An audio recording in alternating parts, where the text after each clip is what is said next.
2 years ago I made a video about this 2004 Ford F-150, using it as an example of things to look for when you're buying a used truck. One of the things I talked about in the video was watching out for rust. Well, I should have taken my own advice because 2 years later rust has taken over the truck to the point where I need to sell it for a big loss. Here are some pictures of the rust on the truck when I bought it 3.5 years ago with only 116,000 miles on it. The frame was solid, but the bed, rocker panels, and shackles were very rusty.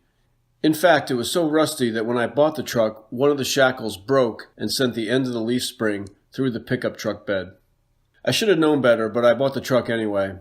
It was cheap, $3,700, and it had a 5-speed manual transmission, which I really wanted. Since the rust hadn't yet perforated the outside body, I thought I could keep it on the road by garaging it and regularly treating it with fluid film, a rust neutralizer. It wasn't just rust though, there were also a lot of mechanical issues. The previous owners really seemed to have neglected the truck. The first year I owned the truck, I put over $2,200 into it. I was constantly dealing with check engine lights and replaced the spark plugs, plenum gasket, 2 ABS sensors, and I had to replace all the tires.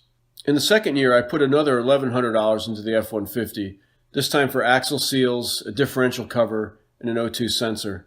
In the third year, I only put about $600 into it. I felt like the mechanical issues were getting sorted out the longer I owned the truck. It was running well. But the rust issues were always there, just below the surface. Last year, I paid a friend of a friend $200 to replace a lower panel in the bed that had rotted away. He told me the body was crumbling underneath. Here in Massachusetts, we have pretty strict laws about vehicle inspections. One of the things they look for is rust through in the body panels.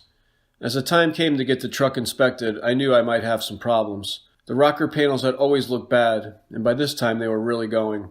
There was now rust bubbling up in the bed and in the cab corners too. When I took the truck in, the inspector wouldn't even look at it. He said he'd have to fail it.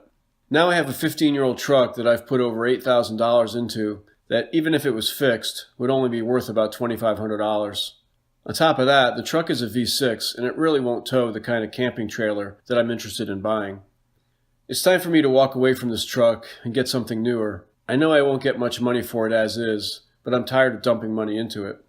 My point in making this video is so that you don't make the same mistake I did. If you live in a winter climate, really inspect a used truck for rust. If you see any parts that are rusted through, be prepared to walk away, or at least strongly consider whether you can remove all of it. You also need to consider what other problems could be lurking underneath. It could be more rust you can't see, or maybe some mechanical issues from a neglectful owner. For me, what started out as a cheap truck turned out to be a really expensive mistake. Don't make the same one I did. Thanks for watching. I welcome your comments and thoughts below.